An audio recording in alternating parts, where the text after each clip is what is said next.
ಸರ್ವಮಾಯ ಇದನ್ನ ಅಖಿಲ್ ಸತ್ಯನ್ ಅವರು ಡೈರೆಕ್ಟ್ ಮಾಡಿದ್ದಾರೆ. ಈ ಮಲಯಾಳಂ ಸಿನಿಮಾಗಳನ್ನ ಸ್ಪೆಷಲಿ OTTಲಿ ರಿಲೀಸ್ ಆದಮೇಲೆ ನೋಡ್ತೀರಾ ಅಂದರೆ ಆಲ್ರೆಡಿ ಒಂದು ಬ್ಯಾಗೇಜ್ ಬಂದಿರುತ್ತೆ. ಇದು ಇಷ್ಟು ಕಲೆಕ್ಟ್ ಮಾಡ್ತು, ಇಷ್ಟು ಹೈಪ್ ಕೊಟ್ಟರು, ಹಾಗೆ ಹೀಗೆ ಅಂತ ಅದನ್ನು ಕಂಪ್ಲೀಟಾಗಿ ತೆಗೆದುಹಾಕಿ ನೋಡೋದು ಕಷ್ಟನೇ. Because in the first place ಅದೇ ನಮ್ಮನ್ನು ಈ ಸಿನಿಮಾನ ನೋಡೋ ಹಾಗೆ ಮಾಡಿರುತ್ತೆ ಅಲ್ವಾ. ಬಟ್ ಈ ಪ್ರೊಸೆಸಲ್ಲಿ ಥಿಯೇಟರ್ಗೆ ಎಷ್ಟು ಒಂದು ಖಾಲಿ ಹಾಳೆ ಹಾಗೆ ಹೋಗೋದಕ್ಕೆ ಪ್ರಯತ್ನ ಪಡ್ತೀನೋ ಹಾಗೆಯೇ OTTನಲ್ಲೂ ಸಹ ನೋಡೋದನ್ನು ಕಲ್ತಿದ್ದೀನಿ. ಆ್ಯಂಡ್ ಈ ಸಿನಿಮಾ ನೋಡುವಾಗ ಅದು ತುಂಬಾ ಹೆಲ್ಪ್ ಆಯಿತು ಅಂತ ಹೇಳ್ತೀನಿ. ಇನ್ನು ಈಗ ಇದರ ಪ್ಲಾಟ್ ವಿಚಾರಕ್ಕೆ ಬರೋದಾದರೆ, ಇಲ್ಲಿ ಪ್ರಭೇಂದು ಅನ್ನೋ ಒಂದು ಪಾತ್ರ ಇದೆ. ಅವನು ಒಬ್ಬ ಮ್ಯೂಸಿಷಿಯನ್, ಬೇಸಿಕಲಿ ಗಿಟಾರಿಸ್ಟ್. ಬಟ್ ಅಂಥ ಮೇಜರ್ ಚಾನ್ಸ್ಗಳೇನು ಅವನಿಗೆ ಸಿಗ್ತಾ ಇರೋದಿಲ್ಲ. ಹಾಗೆಯೇ ಅವನಿಗೆ ಒಂದು ರೀತಿಯ ಫ್ಯಾಮಿಲಿ ಬ್ಯಾಗೇಜ್ ಕೂಡ ಇದೆ. ಸೊ ಇವುಗಳಿಂದ ಏನೇನಾಯಿತು, ಯಾವ ಯಾವ ರೀತಿಯ ಪಾತ್ರಗಳು ಅವನಿಗೆ ಪರಿಚಯ ಆದವು, ಅವರ ಮಧ್ಯೆ ಏನೇನೆಲ್ಲ ಆಯಿತು ಅನ್ನೋದನ್ನೆಲ್ಲ ನೀವು ಸಿನಿಮಾದಲ್ಲೇ ನೋಡಿ ತಿಳ್ಕೊಳ್ಬೇಕು. ಮೊದಲನೇದಾಗಿ ಇದರ ಪಾಸಿಟಿವ್ಸ್ ಕಡೆಗೆ ಬರೋದಾದರೆ, ಸಿನಿಮಾ ನಂಗೆ ಇಷ್ಟ ಆಯಿತು, ಕ್ಯೂಟ್ ಆಗಿದೆ. ಸ್ಪೆಷಲಿ ಈ ಕಾನ್ಸೆಪ್ಟ್ ಇಷ್ಟ ಆಯಿತು. ಅದನ್ನು ಮೋರ್ ಆಫ್ ಈಗಿನ ರೀತಿಯಲ್ಲಿ ತೊಗೊಂಡು ಬಂದಿದ್ದಾರೆ. ಈ ಡೆಲುಲು ಅನ್ನೋ ಪಾತ್ರನೇ ಇಷ್ಟ ಆಗುತ್ತೆ. ಆ್ಯಂಡ್ ಅದರಿಂದ ಏನೇನಾಗುತ್ತೆ ಅದು ಹಲವು ಸಿನಿಮಾಗಳಲ್ಲಿ ನೋಡಿದ್ದೀವಿ, ನಮ್ಮದೇ ಆದ 777 ಚಾರ್ಲಿ ಥರ. But their method and route different ಅಷ್ಟೇ. ಒಬ್ಬರ ಲೈಫಲ್ಲಿ ಇರೋ ಬ್ಯಾಗೇಜನ್ನು ಅವನು ಲೈಫನ್ನು ನೋಡೋ ರೀತಿಯನ್ನು ಬದಲು ಮಾಡುವಂಥದ್ದು, ಅವನನ್ನು ಬೆಟರ್ ಮಾಡುವಂಥದ್ದು.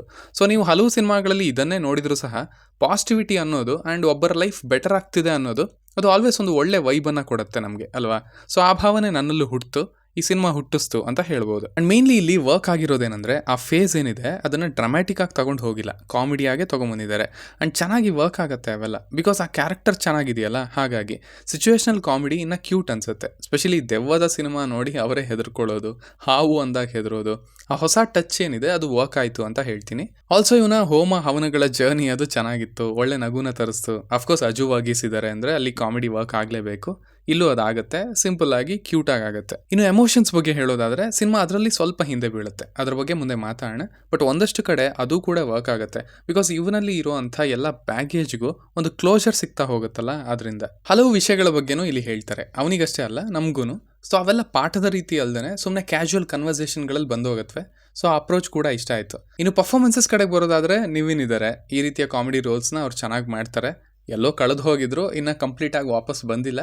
But it's good to see him. Malayalam box ಆಫೀಸ್ನ ಫೇವ್ರೆಟ್ ಕಿಡ್ ಅಂತ ಕರೀತಾರೆ ಅವರನ್ನು. ಸೊ ಈ ವಿನ್ ಅವರಿಗೆ ಖುಷಿ ಕೊಟ್ಟಿರುತ್ತೆ ಅಂತ ಅಂದ್ಕೊಳ್ತೀನಿ. But still a long way to go. ಇನ್ನು ರಿಯಾ ಅವರು ಇಷ್ಟ ಆದರು, ಶಿ ಡಿಡ್ ಗುಡ್. ಆ್ಯಕ್ಚುಲಿ ಅವರ ಕಾಸ್ಟಿಂಗ್ ಪರ್ಫೆಕ್ಟ್ ಆಗಿದೆ. ಅವರು ಕೂಡ ಒನ್ ಆಫ್ ದ ಪ್ರೊಡ್ಯೂಸರ್ಸ್ ಅಂತ ಅಂದ್ಕೊಳ್ತೀನಿ. ಬಟ್ ರೋಲ್ಗೆ ಪರ್ಫೆಕ್ಟಾಗಿ ಸೂಟ್ ಆಗಿದ್ದಾರೆ, ತುಂಬ ಚೆನ್ನಾಗಿ ಮಾಡಿದ್ದಾರೆ. ಇನ್ನು ಇದರ ಮ್ಯೂಸಿಕ್ ಕೂಡ ಅಷ್ಟೇ, ಸಿಂಪಲ್ ಆಗಿದೆ, ಎಷ್ಟು ಬೇಕೋ ಅಷ್ಟೇ. ಇನ್ನು ಈಗ ಇದರ ನೆಗೆಟಿವ್ಸ್ ಕಡೆಗೆ ಬರೋದಾದರೆ, ಸಿನಿಮಾ ಎಮೋಷ್ನಲಿ ಸ್ವಲ್ಪ ದೂರ ಉಳಿಬಹುದು ಅಂತ ಅಂದ್ಕೊಳ್ತೀನಿ ನಿಮ್ಮಿಂದ. ಸ್ಪೆಷಲಿ ಕೊನೆಯಲ್ಲಿ ಆ ಲವ್ ಆ್ಯಂಗಲ್ ಏನು ಬರುತ್ತೆ, ಇನ್ನೊಂದು ಕ್ಯಾರೆಕ್ಟರ್ನ ತಂದು, that could have been different. ಅಂದರೆ ಅಲ್ಲಿ ತುಂಬ ಒಳ್ಳೆ ಸ್ಪೇಸ್ ಇತ್ತು, ಬಟ್ ವೆರಿ ನಾರ್ಮಲ್ ರೂಟ್ನ ತೊಗೊಂಡಿದ್ದಾರೆ ಅಂತ ಅನ್ನಿಸ್ತು. ಆ್ಯಂಡ್ ಆ ಪಾರ್ಟ್ ತುಂಬ ರಸ್ಟ್ ಅಂತಲೂ ಅನ್ನಿಸ್ತು.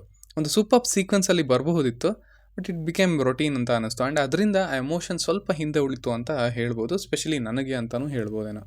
ಸೊ ಸಿಂಪಲ್ ಆಗಿ ಹೇಳೋದಾದರೆ, ಇಟ್ಸ್ ಅ ಕ್ಯೂಟ್ ಫಿಲಮ್, ಚೆನ್ನಾಗಿದೆ. ಹಾಗೆ ಹೀಗೆ ಅಂದ್ಕೊಂಡು ಹೋಗೋದಲ್ಲ, ನೀಟಾಗಿ ಸಿಂಪಲ್ ನಗು ತರಿಸೋ ಸಿನಿಮಾ ಥರ ನೋಡಿ, ಇದು ಚೆನ್ನಾಗಿ ಅನಿಸುತ್ತೆ ಅಂತ ಹೇಳ್ತೀನಿ. ಕುಟುಂಬದ ಸಮೇತನೂ ನೋಡ್ಬೋದು, ಎಲ್ಲೂ ಬೇರೆ ಥರದ ವಿಷಯಗಳಿಲ್ಲ. ಇನ್ನು ನಿಮಗೆ ಇದು ನೋಡೋದಕ್ಕೆ ಜಿಯೋ ಹಾಟ್ಸ್ಟಾರ್ನಲ್ಲಿ ಕನ್ನಡ ಭಾಷೆಯಲ್ಲೇ ಸಿಗುತ್ತೆ. ಸೊ ಇಷ್ಟು ನನ್ನ ರಿವ್ಯೂ ಆಗಿತ್ತು ಈ ಸಿನಿಮಾದ ಬಗ್ಗೆ. ಇನ್ನು ನೀವು ಆಲ್ರೆಡಿ ಇದನ್ನು ನೋಡಿದರೆ ನಿಮಗೆ ಇದು ಹೇಗೆ ಅನ್ನಿಸ್ತು ಅನ್ನೋದನ್ನು ಕೆಳಗಡೆ ತಿಳಿಸಿ. ಆ್ಯಸ್ ಯೂಶ್ವಲ್ ಮತ್ತೆ ಸಿಗೋಣ.